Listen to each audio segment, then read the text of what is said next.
Bonjour à toutes, bienvenue sur l'ADN Beauté. On se retrouve pour un petit haul maquillage, un petit, je sais pas trop, mais en tout cas j'ai accumulé plein de petits achats dont je vous ai pas du tout parlé parce que c'était soit pas des actualités monstrueuses, soit parce que c'est des produits qui sont extrêmement connus et je me suis dit bah je vais pas forcément vous en parler, mais voilà, je me suis dit il y a une tribune à peu près pour tout, donc pourquoi pas pour ces produits qui sont déjà connus sur le marché mais qui me donnaient envie quand même depuis déjà un certain temps. Voilà, donc quasiment que du maquillage, enfin que du maquillage, hein, y a pas autre chose. On y va. Tout d'abord chez Laura Mercier. Laura Mercier, c'est une marque que je ne connais pas beaucoup, pour tout vous avouer, et qui pour moi était principalement connue pour sa poudre translucide visage. Ne faites pas attention à mon bouton qui est ici, d'accord? Et donc du coup, les poudres Laura Mercier, moi j'avais acheté celle pour le contour des yeux et ça fitait absolument pas. Et je me suis dit, c'est pas pour moi. Je sais pas, j'ai fait un blocage sur Laura Mercier. Et puis finalement, comme je passe toujours devant un stand Laura Mercier au printemps, quand j'y vais, j'ai commencé à regarder et j'ai découvert qu'ils faisaient des sticks caviar absolument géniaux. Donc les sticks caviar, c'est des stylos de fard à paupières texture crème et ceux de Laura Mercier sont extrêmement réputés. Alors moi j'en ai acheté 3 et sincèrement je suis prête à acheter mais quasiment toute la collection tellement ils sont de bonne qualité. J'ai tout d'abord acheté le Copper qui est un espèce de doré, une espèce de doré, on dit un espèce ou une espèce? Qui est une espèce de doré, donc je vais vous le montrer, voilà. Il est absolument sublime, il est extrêmement pigmenté et ce qui est hyper agréable c'est que vous le mettez comme ça sur la paupière et ensuite vous l'étalez au doigt et qui fait que le matin quand vous êtes un peu fatigué ou un peu pressé vous pouvez vous maquiller pour vraiment peut-être en moins de 10 minutes quoi, voilà. Donc j'adore cette couleur, je la trouve absolument sublime. Ensuite j'ai pris une tonalité un peu plus violacée qui s'appelle Burnished Bronze. Donc ce que j'aime c'est que c'est un violet marron bronze également. Vous pouvez le voir, il est juste en dessous, il est absolument sublime. Il s'étale encore une fois super bien au doigt et permet vraiment de faire une impression tatou sur la paupière. Donc voilà, excellente qualité, hyper agréable à utiliser. Et la troisième couleur, c'est une couleur mate qui s'appelle Cocoa, qui est un marron assez basique. J'ai vu des nanas se faire des looks de folie avec. Voilà, qui sert soit de base à paupières quand on a envie de se faire un smoky, ou soit qui s'étale tout simplement et qui permet de faire un ombré du plus foncé en ras de cils au plus clair au niveau du creux de paupière. Voilà, donc déjà les trois ensemble là je trouve qu'ils vont super bien. Alors du coup c'est vrai que il y en a partout des sticks comme ça. Il y en a chez Kiko, il y en a pas chez Sephora. En tout cas, il y en a chez Kiko. Et j'en ai un de chez Kiko. J'en ai un qui est absolument génial. Donc en termes de qualité, vous pouvez très bien partir du principe que ceux de Kiko sont aussi bien que ceux de Laura Mercier.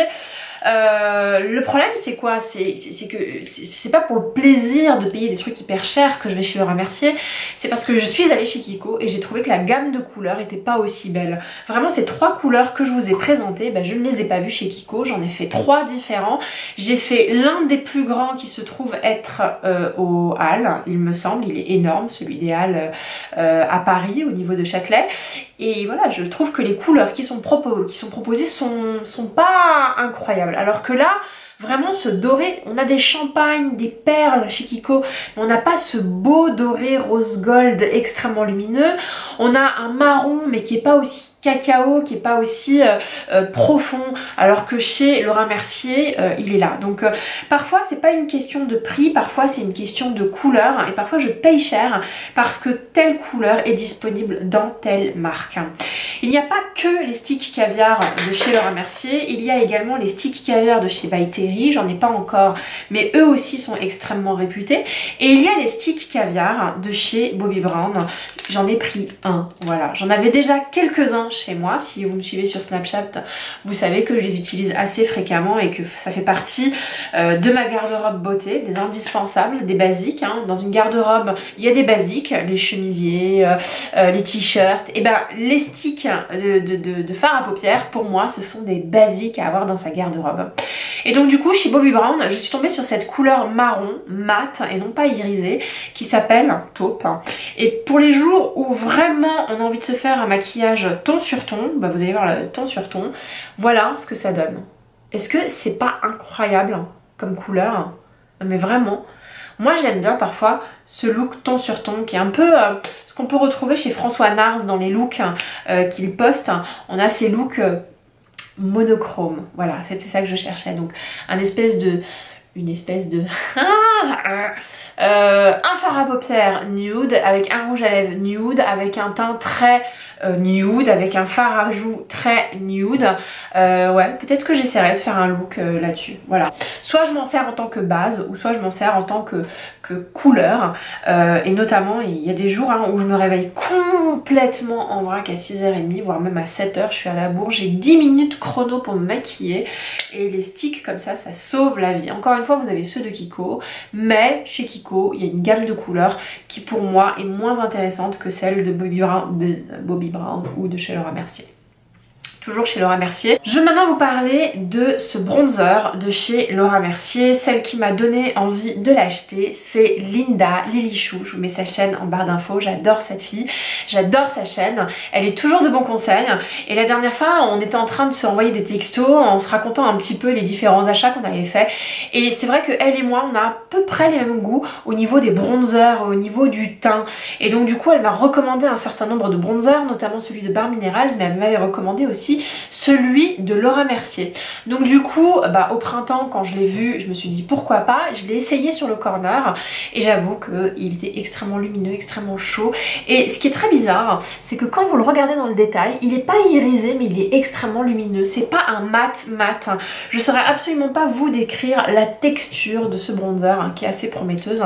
J'ai pas encore essayé depuis que je suis rentrée chez moi, je l'ai pas encore essayé à la lumière du jour, je vous en dirai plus assez prochainement. Voilà, c'est une fille qui est toujours de bons conseils, je trouve qu'elle est toujours honnête, elle va droit au but et vraiment si vous la connaissez pas encore, allez courez vite vers sa chaîne, elle est juste excellente. Moi j'adore, on est deux personnes différentes mais on a les mêmes goûts et c'est ça qui est assez démentiel, c'est que quand on nous voit dans la vie de tous les jours, elle a un style à mon avis, parce que je l'ai pas vu en vrai, mais elle a un style à mon avis un peu plus rock que le mien. Moi j'ai un style un peu boring, un peu plus ennuyeux que le sien. Enfin je dis pas qu'il est ennuyeux, hein, c'est moi qui suis ennuyeuse comme look, hein. Mais on a les mêmes goûts et ça donne deux personnalités différentes et deux looks totalement différents, donc je trouve ça assez génial. Voilà, merci Lilichou pour ton conseil, je pense que je vais me régaler avec ce bronzer. Après, j'étais un petit peu embêtée ces derniers temps parce que j'utilisais un mascara à sourcils que je n'ai pas devant moi de chez Chanel. Vous savez, moi j'ai besoin de discipliner mes sourcils parce qu'il y en a des poils qui poussent vers le haut, il y a des poils qui poussent vers le bas et il y a des poils qui poussent sur le côté. Bref, à la fin de la journée, on a tout un micmac là de sourcils, ça ressemble absolument plus à rien et j'ai limite un petit peu honte. Donc je cherchais un gel fixateur. Donc celui de Chanel est pas du tout satisfaisant. Au bout de 10 minutes, mes sourcils reprennent leur droit. C'est quand même assez affolant. Je le mets et puis je réveille mon fils, on se met à table pour le petit déjeuner, je me regarde dans la glace 10 minutes après et boum, c'est comme si j'avais absolument rien mis. Donc en regardant sur YouTube, je suis tombée sur la chaîne de Alana Davidson, que je suis déjà depuis un certain temps, qui est une Canadienne qui parle anglais. Donc pour celles qui parlent anglais, c'est une excellente chaîne, j'adore cette fille. Et du coup, elle disait qu'elle avait à peu près les mêmes sourcils que moi, qui partaient totalement en vrille. Et elle utilisait, le Brow Setter, 24 heures Brow Setter de chez Benefit. Donc c'est un mascara à sourcils de chez Benefit et qui est supposé être l'un de ceux qui fixent le plus du marché. J'ai pas encore testé celui d'Anastasia Beverly Hills, mais comme celui-là il y a vraiment écrit 24 heures, je m'attends à ce que ce soit 24 heures de tenue et pas 10 minutes de tenue comme celui de Chanel. Après, chez Anastasia Beverly Hills, justement, j'ai commencé un petit peu à regarder les fards mono. Les fards d'Anastasia sont, pour moi, parmi les meilleurs du marché. On ne peut être qu'ébloui par la qualité des fards à paupières, vraiment la qualité suprême. Donc je me suis dit que j'allais investir dans quelques monos et j'en ai choisi 4 que vous pouvez voir ici, plutôt dans des tons plutôt dans des tons dorés chocolatés, c'est à peu près mes couleurs. Je pense que j'aurais dû prendre une couleur un peu plus chaude ici, j'aurais dû prendre la couleur caramel, celle-ci est peut-être un peu froide, un peu taupe, mais c'est pas grave parce que je compte investir avec le temps qui passe dans ces monos. Alors je vais vous les swatcher pour que vous puissiez voir un petit peu la qualité des fards. Je vais prendre celui-là là, qui est un petit peu un caramel un peu laiteux. Vous pouvez le voir, il est juste ici. Donc ça permet d'unifier ma paupière et ça permet de créer un fard de transition sur le pli et le creux de paupière, pardon. Ensuite, j'ai ce doré. Hop. Je vous mettrai le nom en barre d'infos. Voilà, qui est sublime. Non mais franchement, vous avez vu, c'est une tuerie ce doré, c'est un truc de fou. Ensuite, j'ai un doré un peu plus froid que celui-là, même un doré qui vire vers le gris et qui est plutôt dans des tonalités satinées. Voilà, il est juste à côté, vous pouvez voir la différence. Pareil, sublime, ça catch la lumière mais d'une façon incroyable. Et le dernier qui est un espèce de chocolaté mais pas mat, hein. Un chocolaté légèrement irisé. Vous savez à quel point j'adore les tonalités irisées que j'ai mis juste ici. Donc vous pouvez voir les quatre sont assez beaux. Voilà, c'est juste celui-là qui détonne un peu. J'aurais dû prendre un caramel. Ils en ont un qui s'appelle caramel et qui est un peu plus orangé, mais ça je suis hyper contente quand même de ma petite trouvaille. Voilà, et des fards comme ça, il y en a plein et franchement il y en a au moins une cinquantaine et sur les 50 il y en a au moins 30 qui sont magnifiques. C'est extrêmement difficile de faire son choix parmi toutes ces couleurs là, mais les fards Anastasia Beverly Hills sont de qualité. Moi j'ai acheté un petit boîtier de voyage pour le cas où j'aimerais en emporter que 4, mais j'ai une palette Tarte vide qui permet d'en contenir à peu près une vingtaine. Voilà, un boîtier absolument sublime, léopard, je vous montrerai dans une autre vidéo, mais voilà. Investissez dans les monos Anastasia Beverly Hills, je pense que c'est l'excellente qualité et ça vous permet de choisir vos couleurs et de ne pas subir certaines couleurs que vous n'aimeriez pas dans les palettes qu'elles vendent. Chez Dolce & Gabbana, c'est pas du tout une nouveauté, mais ils vendent des rouges à lèvres qui sont sublimes. Je les avais déjà testés. Ah, la lumière s'est éteinte, je suis désolée. Je les avais déjà testés parce que j'avais des couleurs nude. Je crois même que je vous les ai déjà présentées. Excusez-moi, je suis en train d'ouvrir les paquets en même temps. Et en passant à regarder les nouveautés, je suis tombée sur deux couleurs absolument sublimes. Encore une fois, ce ne sont pas des nouveautés, mais c'est vraiment parce que je suis passée au stand regarder les nouveautés. Et puis j'ai bifurqué sur le côté des rouges à lèvres qui n'étaient pas des nouveautés. Et je me suis dit, waouh, qu'est-ce qu'ils sont beaux. Déjà, waouh, qu'est-ce qu'ils sont beaux. Regardez-moi ce packaging. Franchement, c'est magnifique. Ce sont des rouges à lèvres qui sont pas mat mais qui sont satinés avec dans le cœur un espèce de baume, donc ça les rend presque huileux et là on a une pigmentation de folie furieuse. Vous pouvez voir que j'ai pris une espèce de framboise, oh là là, mais bon, je vais bannir espèce de mon vocabulaire. Voici le framboise en question. Vous pouvez voir à quel point il est crémeux, il est extrêmement nourrissant. C'est de la bombe, c'est de la bombe.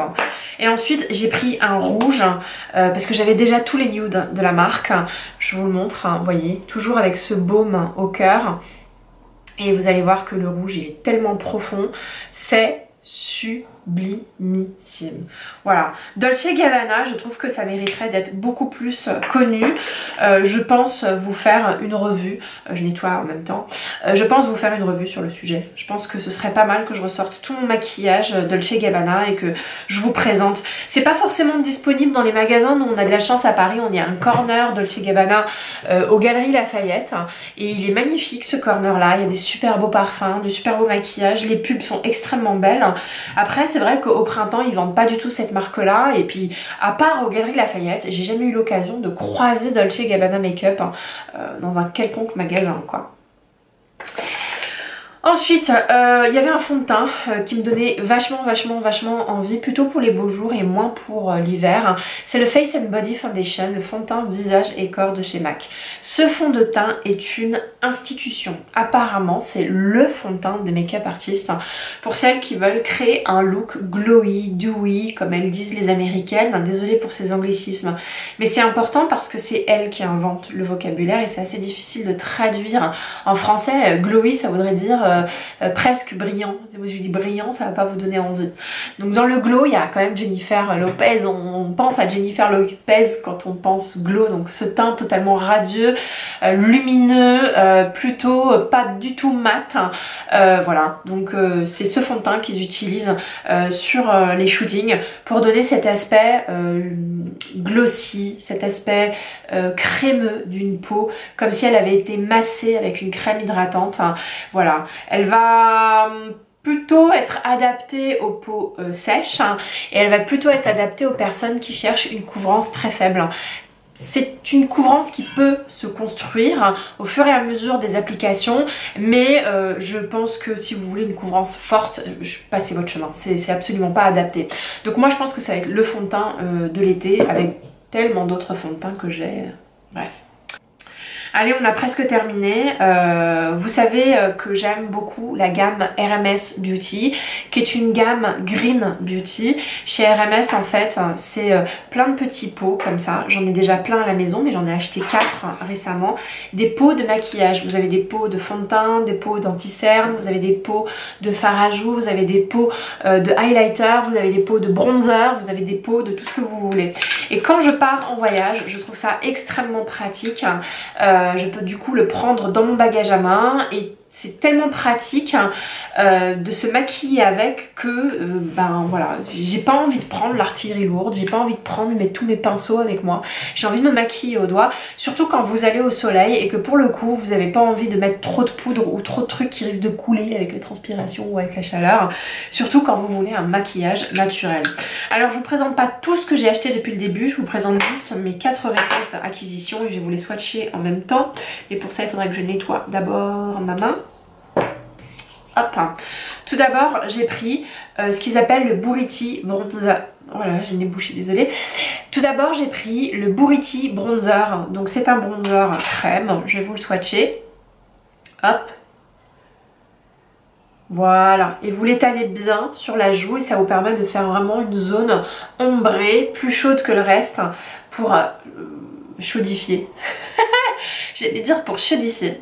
D'accord, pour réchauffer votre teint et également pour créer du contour. C'est très light, c'est très subtil, mais moi c'est vraiment ce que j'aime en été et c'est ce que j'aime quand je suis en week-end, que j'ai pas envie de me prendre la tête et que j'ai envie de mettre en avant la texture de ma peau, parce que oui, j'aime les imperfections d'une peau, j'aime la peau et je trouve ça dommage parfois de la couvrir. Je la couvre en hiver parce que vraiment j'ai un teint d'olive, mais en été comme ça va à peu près, je me dis que j'ai pas besoin de tout ce maquillage.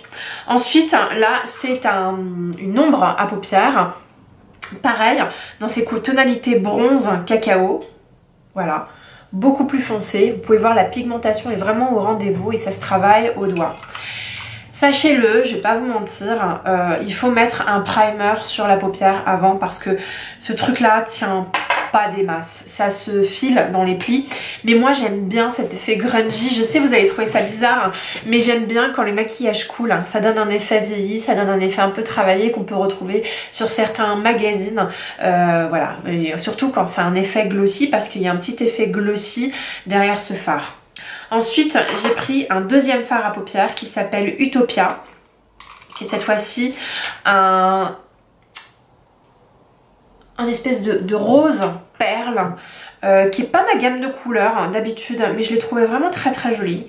Je vous le montre, hop, et il peut se porter vraiment pour illuminer votre paupière ou à l'intérieur là, voilà, ou tout simplement bien fondu, ça vous fait une peau irisée sur la paupière. Voilà. Et après, je vous présente ce petit nouveau, c'est un rouge à lèvres mat.